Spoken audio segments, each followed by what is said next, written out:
विष्णुपुर नामक एक गांव में वीरेश और गृहन नामक दो अच्छे दोस्त अपने परिवार के साथ रहते थे। दोनों बचपन से बहुत अच्छे दोस्त होने के नाते उनके दोस्ती के भरोसे पे एक लस्सी का व्यापार शुरू करके उसे चलाते हैं। हर रोज वीरेश और गृहन दोनों साथ में उनके लस्सी के दुकान को जाते थे और आते ही दुकान को साफ करके भगवान की पूजा करके लस्सी बनाना शुरू कर देते थे। इनके लस्सी के तैयारी के लिए हर रोज शाम को लीलावती नामक एक बूढ़ी औरत इन्हें दही देने दुकान आया करती थी। और बेटा, व्यापार कैसे चल रहा है? बहुत अच्छा चल रहा है दादी। आपकी इतनी उम्र आने के बाद भी इतना काम करने की क्या जरूरत है दादी? मेरी तो सिर्फ उम्र बढ़ रही है बेटा, शरीर का ताकत तो अब भी जवान है। ऐसे ही दही देने आके उनके साथ थोड़ा बातचीत करके हंस के चली जाती थी। गृहन और वीरेश को भी उनके बारे में अच्छे विचार थे। एक दिन जब लीलावती हर रोज की तरह दुकान को दही देने आई तो उसने देखा कि वहाँ वीरेश नहीं था। समय देख के, बेटा गृहन, लगता है वीरेश दुकान में नहीं है। जी दादी, नहीं है। क्यों, क्या बात है?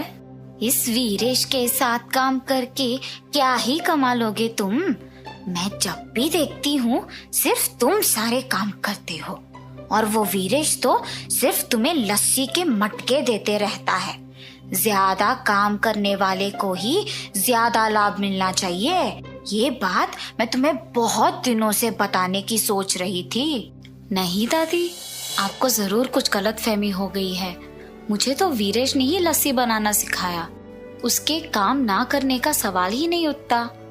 आप दुकान आते तो हैं, पर 10 मिनट से ज्यादा कभी नहीं रहती है। इसीलिए आप वीरेश के वास्तविकता से अनजान हैं। ठीक है, तुम्हारी मर्जी बेटा। मुझे जो कहना था मैंने कह दिया। चलो अब मैं निकलती हूँ। और जाते वक्त मन ही मन पछताती है कि उसे ये सब गृहन से कहना ही नहीं था।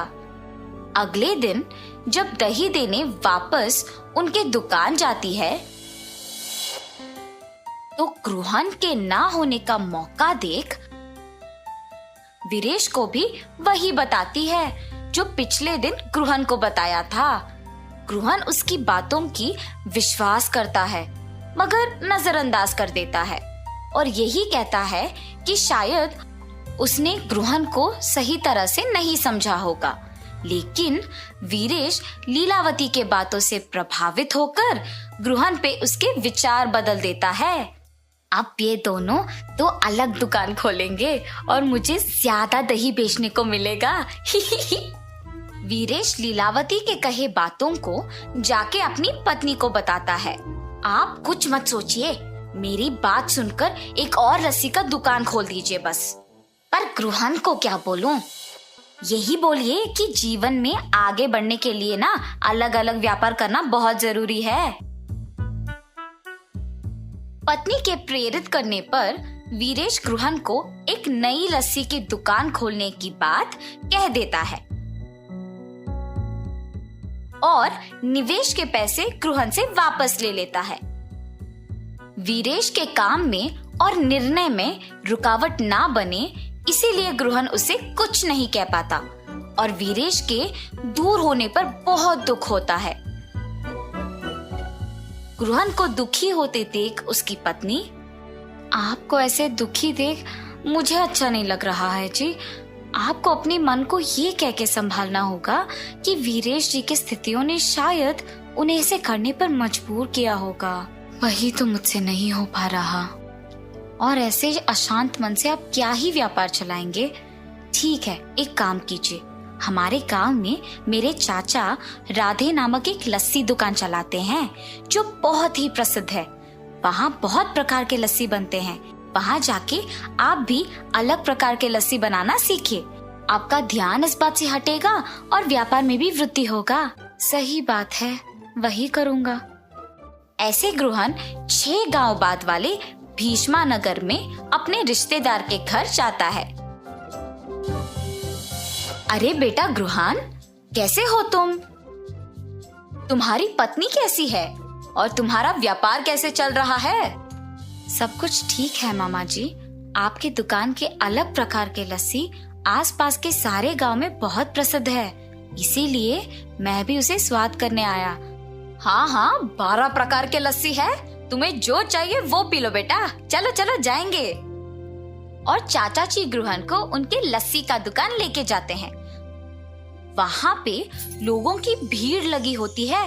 टिकट खरीद के लाइन में खड़ा होके इंतजार करने के बाद उन्हें लस्सी मिलती थी। ये सब गृहन को बहुत नया और अलग लगता है। और दुकान के अंदर जाने के बाद वहाँ पे अलग तरह के लस्सी बनते हुए और बनाने का तरीका देख गृहन भी वहाँ के कार्मी के साथ लस्सी मिलाता है।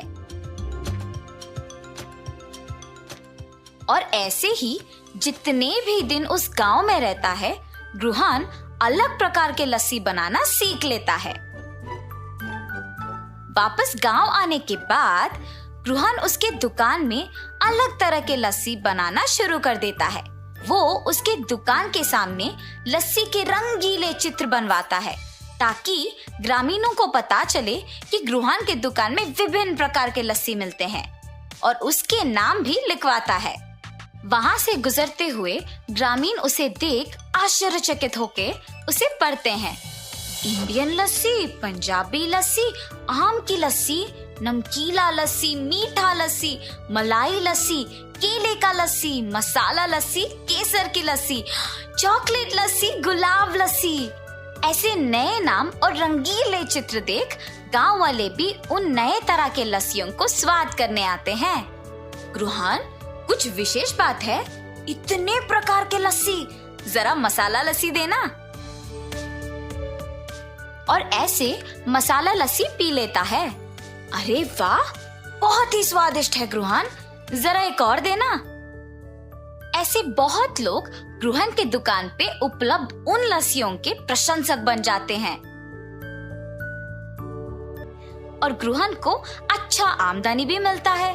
गांव में लस्सी वाला तो सिर्फ गृहन को ही मानते थे, मगर दूसरी तरफ वीरेश के द्वारा निर्मित लस्सी का दुकान गृहन के अलग तरह के लस्सियों की तुलना में फीकी पड़ गई थी और उसे कोई आमदनी नहीं मिल रहा था।